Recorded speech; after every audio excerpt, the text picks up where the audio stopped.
Hello, I'm the GM running the game Ludus, Nightmares into Reality, in an upcoming episode of Firebreathing Kittens.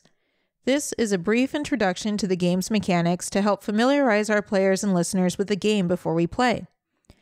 Ludus is a game where the players influence a dream using twists and try to turn it into a true nightmare. There is no character sheet, nor weapons, nor magic. Technically, it doesn't even really need a GM. The players are in charge, and it's very improvisation-heavy. That's not to say there isn't a mechanic. There is, but it's rather tricky to explain, so I'll do my best. The game starts with the characters establishing a dream. Then they take turns adding a twist to the dream until they reach 20 twists, or they decide they're done. A twist is basically yes-anding. So if the dream is sheep hopping over a fence, a twist would be the fence has barbs. Then another twist is the fence starts to grow and the barbs get closer to the sheep, etc., until the players decide to stop. This is where the game's core mechanic comes in. The mechanic to determine whether or not the dream successfully turns into a nightmare is a cursed formula. The best way I can describe it is this: X parentheses Y @ Z capital D #W close parentheses. I encourage you to write this down, so I'll repeat it. X parentheses Y @ Z capital D #W close parentheses. Where X is the number of twists, Y is the dice to roll based on the number of twists to the dream, Z is the number of players, and W is the number of dice values that equal the wild die's value. These will be explained in more detail later in this how-to. The @ capital D, and hashtag are placeholders within the formula and hold no alternative meaning. The equation will be explained further in a second, but with the addition of twists, we get 3 values to plug into the formula. X, the number of twists. Y, the dice to roll based on X. And Z, the number of players. The game rules include a table that tells you which dice to use for what number of turns. So we have 3 values. Now we roll the dice, represented by the variable Y. This can be anywhere from 1 to 3 dice. No matter what, one of the lowest dice must be designated as the wild die. If the wild die hits its maximum value, then it explodes, and you roll another die of the same value. If that die also explodes, you repeat the process until it no longer explodes. For example, if your wild die is a D6, or your common 6-sided die, and you roll a 6, you then roll another D6.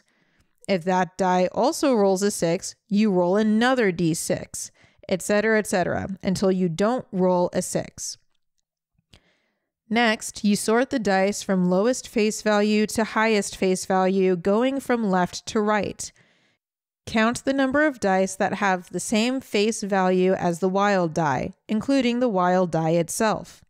This number is the W variable in our equation, which again is X parentheses Y @ Z capital D #W close parentheses.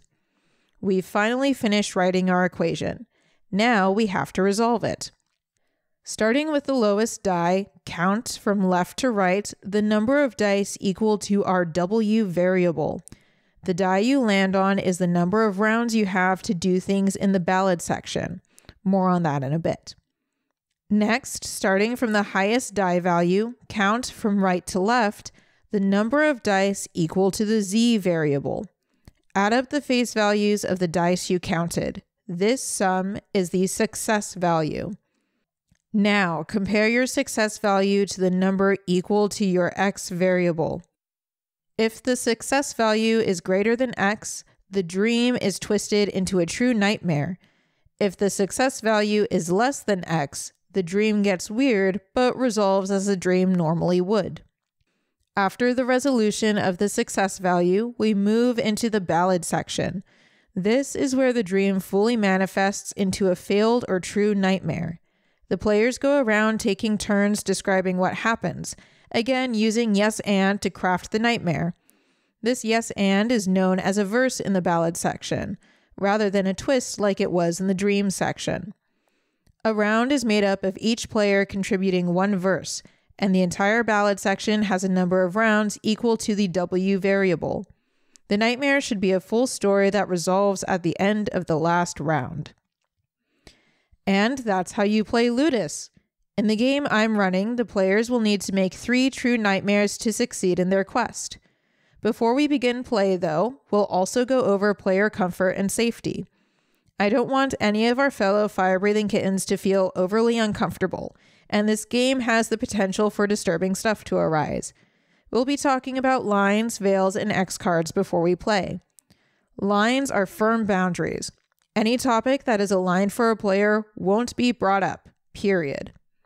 Veils are more loose, things that players may feel uncomfortable with, but also feel okay exploring.